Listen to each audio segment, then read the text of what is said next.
आपके साथ शिखा मेहरोत्रा। आप देख रहे हैं टीवी 24 नेटवर्क। एक तरफ ईरान इजराइल अमेरिका जंग की वजह से पूरी दुनिया परेशान है। इस महायुद्ध की वजह से आम लोग भी बुरी तरह से परेशान हो चुके हैं। इसी जंग के बीच पाकिस्तान और अफगानिस्तान के हालात तनावपूर्ण होते जा रहे हैं। पिछले कई दिनों से दोनों ही देश एक दूसरे पर लगातार हमले कर रहे हैं। बताया जा रहा है कि सीमा विवाद और सुरक्षा मुद्दों को लेकर दोनों देशों के बीच तनाव तेजी से बढ़ रहा है। इस बीच पाकिस्तान भी अपनी हरकतों से बाज नहीं आ रहा। उसने एक बार फिर से अफगानिस्तान में एयर स्ट्राइक करते हुए कहर बरपा दिया है। अफगानिस्तान की तालिबान सरकार ने आरोप लगाया है कि पाकिस्तान की एयर स्ट्राइक में काबुल स्थित एक ड्रग रिहैबिलिटेशन अस्पताल को निशाना बनाया गया, जिसमें कम से कम 400 लोगों की मौत हो गई है और करीब 250 लोग घायल हो गए हैं। हमले के समय अस्पताल में डॉक्टर, बच्चे और मरीज मौजूद थे। धमाके के बाद चारों तरफ अफरा तफरी मच गई और घायलों की चीख पुकारें सुनाई देने लगी। ये मंजर दिल दहला देने वाला था। इस हमले के बाद पूरी दुनिया में पाकिस्तान की आलोचना शुरू हो गई है, क्योंकि अस्पताल जैसे संवेदनशील और मानवता से जुड़े स्थान को निशाना बनाया गया और ये युद्ध सीधे सीधे अपराध की श्रेणी से जोड़ा जा रहा है। हालांकि पाकिस्तान ने इन आरोपों का खंडन किया है। वहीं पाकिस्तानी सेना का दावा है कि उनके हवाई अभियान केवल आतंकी ठिकानों और सैन्य लक्ष्यों पर केंद्रित थे।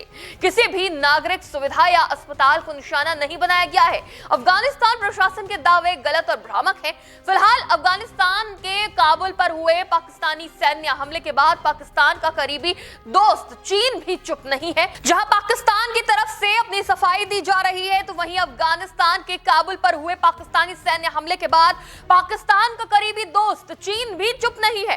इस हमले पर चीन के विदेश मंत्रालय ने चिंता जताते हुए पाकिस्तान और अफगानिस्तान से तुरंत युद्ध विराम और बातचीत के जरिए समाधान निकालने की अपील करी है। इसके अलावा पाकिस्तान और अफगानिस्तान के बीच संघर्ष को खत्म करने के लिए कहा गया है।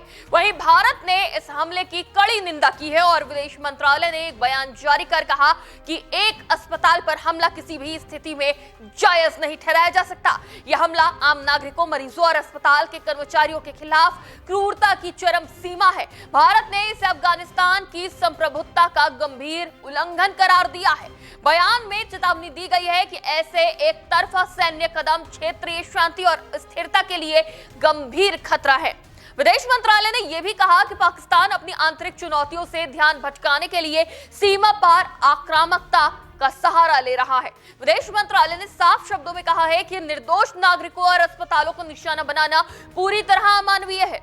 इस तरह के कायराना हमले किसी भी सूरत में स्वीकार्य नहीं है। बता दें कि यह हमला पवित्र रमजान के महीने में हुआ, जिसे भारत सहित अंतर्राष्ट्रीय समुदाय ने और भी अधिक पीड़ादायक, अनुचित और खतरनाक बताया है और किसी भी धर्म, नैतिकता या मानवता में अस्पताल और मरीजों को जानबूझकर निशाना बनाना ठीक नहीं है। इस हमले को मानवता के खिलाफ बताया जा रहा है। आपको बता दें कि यह पहली बार नहीं है जब पाकिस्तान पर ऐसे आरोप लगे हैं। बार बार पाकिस्तान पर आतंकवाद को बढ़ावा देने और पड़ोसी देशों में अस्थिरता फैलाने के आरोप लगते रहे हैं। चाहे वो सीमा पार आतंकवाद हो या फिर ऐसे हमले, हर बार पाकिस्तान की भूमिका सवालों के घेरे में रही है। पाकिस्तान और अफगानिस्तान के बीच ये तनाव काफी लंबे समय से चल रहा है। दोनों ही देशों की तरफ से एक दूसरे पर हमले किए जा रहे हैं। इन हमलों में अब तक सैकड़ों लोगों की जान जा चुकी है। अफगानिस्तान में एक हफ्ते के भीतर यह दूसरा सबसे बड़ा हमला है। पाकिस्तान और अफगानिस्तान में संघर्ष की शुरुआत 22 फरवरी को हुई थी। पाकिस्तान ने अफगानिस्तान के सीमावर्ती इलाकों में एयर स्ट्राइक की थी। सवाल उठ रहे हैं कि क्या पाकिस्तान पर अंतर्राष्ट्रीय समुदाय सख्त कार्रवाई करेगा, और सबसे बड़ा सवाल है कि पाकिस्तान कब तक निर्दोष लोगों का खून बहाता रहेगा। इस वीडियो पर आपकी क्या राय है, हमें कमेंट करके जरूर बताएं। फिलहाल के लिए इतना ही। देखते रहिए टीवी 24 नेटवर्क।